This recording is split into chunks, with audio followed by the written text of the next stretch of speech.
സ്വർണ്ണക്കവർച്ച കേസിലെ മുഖ്യപ്രതി ഉണ്ണികൃഷ്ണൻ പോറ്റിയും ഇഡിയുടെ ചോദ്യമുനയിലേക്ക്. ജാമ്യം ലഭിച്ച് ജയിൽ മോചിതനായ ഉണ്ണികൃഷ്ണൻ പോറ്റിക്ക് ഇന്ന് നേരിട്ട് സമൻസ് നൽകിയേക്കും. കവർച്ചയിൽ മറ്റു പ്രതികളുടെ കൂടുതൽ പങ്കാളിത്തം സംബന്ധിച്ച വിവരങ്ങളടക്കം ചോദ്യം ചെയ്യലിലൂടെ പുറത്തുവരുമെന്നാണ് പ്രതീക്ഷിക്കപ്പെടുന്നത്. വിവരങ്ങളുമായി ജിജീഷ് കർണാൻ ഒപ്പം ചേരുന്നു. ജിജീഷ്, ഈ SITയുടെ അന്വേഷണം ഏത് വേഗത്തിലായിരുന്നുവെന്നും കൃത്യമായ വഴിയിലൂടെ ആയിരുന്നോ എന്നും ഒക്കെയുള്ള ചോദ്യങ്ങൾ അവിടെ നിൽപ്പുണ്ട്. പോറ്റി ഏതായാലും സ്വാഭാവിക ജാമ്യം തേടി പുറത്തിറങ്ങിക്കഴിഞ്ഞു. ഇനി ഇഡിയുടെ കൈകളിലേക്കാണ്. കാരണം മറുവശത്ത് ഇഡി സജീവമായി ഈ കേസന്വേഷണത്തിൽ ഇടപെട്ട് തുടങ്ങുന്നു. നേരിട്ട് സമൻസ് നൽകാൻ നീക്കം. ഇഡിക്ക് മുന്നിൽ വിയർക്കുമോ പോറ്റി?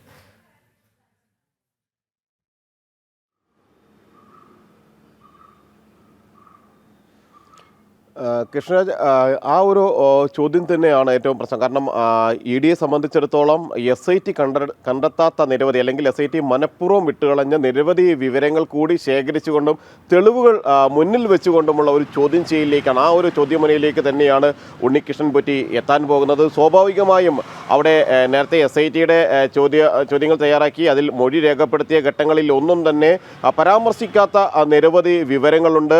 അവർ ചോദിച്ചറിയാൻ ശ്രമിക്കാത്ത നിരവധി കാര്യങ്ങളുണ്ട്.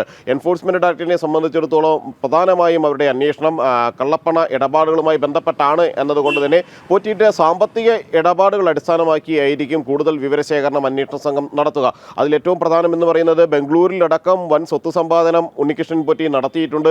ഇതിനിടയിൽ തന്നെ ഈ ശബരിമല സ്വർണ്ണക്കവർച്ച കേസുമായി ബന്ധപ്പെട്ട പ്രതികളിൽ പലരും വലിയ തോതിൽ ബിനാമി ഇടപാടുകൾ നടത്തിയിട്ടുണ്ട്. പല ആളുകളെയും ബിനാമികളാക്കി മാറ്റിക്കൊണ്ട് അവരുടെ പേരിൽ തങ്ങളുടെ ഏറ്റവും വിശ്വസ്തരെന്ന് അവർ കരുതുന്ന നിരവധി ആളുകളുടെ പേരിലാണ് കേരളത്തിൻ്റെ പുറത്തടക്കം ഈ ബിനാമി സ്വത്തുക്കൾ വാങ്ങിക്കൂട്ടിയത് എന്നാണ് അന്വേഷണ സംഘത്തിൻ്റെ പ്രാഥമികമായ ഒരു വിലയിരുത്തൽ എന്ന് പറയുന്നത്. അല്ലെങ്കിൽ പ്രാഥമികമായ അന്വേഷണം ആരംഭിച്ച ഘട്ടത്തിൽ അന്വേഷണ സംഘത്തിന് ലഭിച്ച സൂചനകൾ അത്തരത്തിൽ തന്നെയാണ്. അതുകൊണ്ട് തന്നെ ഇത്തരം വിവരങ്ങളുമായി ബന്ധപ്പെട്ട ചോദ്യങ്ങൾ, അല്ലെങ്കിൽ അത്തരം വിവരങ്ങൾ ശേഖരിക്കാൻ ഉണ്ണികൃഷ്ണൻ പോറ്റിയുടെ ചോദ്യം ചെയ്യൽ നിർണായകമാണ്. മാത്രമല്ല, കഴിഞ്ഞ ദിവസം ദേവസ്വം മുൻ അഡ്മിനിസ്ട്രേറ്റീവ് ഓഫീസറായ മുരാരി ബാബുവിനെ 7 മണിക്കൂറിലധികം കൊച്ചി ED ഓഫീസിൽ വിളിച്ചു വരുത്തി ചോദ്യം ചെയ്തിരുന്നു.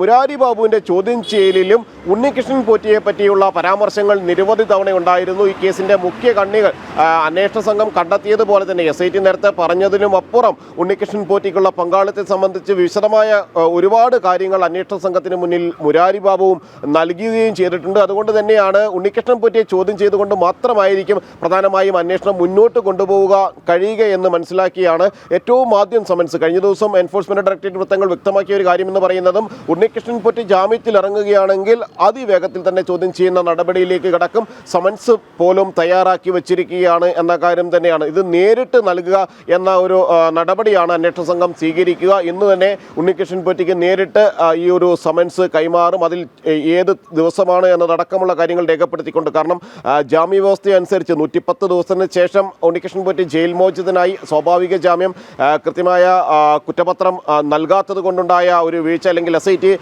സമയബന്ധിതമായ അന്വേഷണം പൂർത്തിയാക്കി കുറ്റപത്രം സമർപ്പിക്കാത്തത് കൊണ്ട് തന്നെ ഉണ്ണികൃഷ്ണൻ പോറ്റി പുറത്തിറങ്ങിയിരുന്നു. ആ ജാമ്യ വ്യവസ്ഥ പ്രകാരം വെള്ളിയാഴ്ചയും ചൊവ്വാഴ്ചയും എല്ലാം തന്നെ SIT അന്വേഷണ സംഘത്തിന് മുന്നിൽ ഉണ്ണികൃഷ്ണൻ പോറ്റിക്ക് ഹാജരാകേണ്ടതുണ്ട്.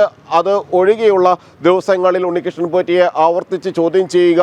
ഒപ്പം തന്നെ പ്രധാനപ്പെട്ട രേഖകൾ പലതും, കാരണം നേരത്തെ വ്യാപകമായി നടത്തിയ റെയ്ഡിൽ നിരവധി ഭൂസ്വത്തുക്കളുടെ വിവരങ്ങൾ, അത് ഉണ്ണികൃഷ്ണൻ പോറ്റിയുടെ മാത്രമല്ല മുരാരി ബാബുവിൻ്റെ മാത്രമല്ല മറ്റു നിരവധി പ്രതികളുടെ സ്വത്ത് സമ്പാദനവുമായി ബന്ധപ്പെട്ട വിവരങ്ങൾ അന്വേഷണ സംഘത്തിന് കണ്ടെത്താൻ കഴിഞ്ഞിരുന്നു. എന്നാൽ അതിനുമപ്പുറം ബംഗളൂരിലെ അടക്കം വാങ്ങിയിരിക്കുന്ന സ്ഥലത്തിൻ്റെയും മറ്റ് വസ്തുക്കളുടെയും വിശദാംശങ്ങളടക്കം അന്വേഷണ സംഘം ഉണ്ണികൃഷ്ണൻ പോറ്റിയോട് ചോദിച്ചറിയും. മാത്രമല്ല, ഈ രാഷ്ട്രീയ നേതാക്കളുടെ പങ്ക്, മുൻ ദേവസ്വം ബോർഡ് പ്രസിഡന്റുമാരുടെ പങ്ക് എന്നിവയെ സംബന്ധിച്ചെല്ലാം ഏറ്റവും കൃത്യമായ കാര്യങ്ങൾ പറയാൻ കഴിയുന്ന ആൾ, വെളിപ്പെടുത്തലുകൾ ജയിലിൽ നിന്നിറങ്ങി ഒന്ന് ചിരിച്ച് വീട്ടിലേക്ക് പോയ ഉണ്ണികൃഷ്ണൻ പോറ്റി ഇനി ഇഡിയുടെ കൂട്ടിലേക്കാണ്. ഇടിക്കൂട്ടിലേക്ക് വിയർക്കുമോ? നേരത്തെ കൃഷ്ണൻ ചോദിച്ച പോലെ വിയർക്കുമോ എന്നതാണ് നമ്മൾ കണ്ടറിയേണ്ടത്. ഇപ്പോൾ കൃഷ്ണൻ നേരത്തെ പറഞ്ഞ പോലെ തന്നെയാണ്, ഇങ്ങനെ ചിരിച്ച് ഉല്ലസിച്ചാണ് ജയിലിൽ നിന്നും മോചിതനായത്.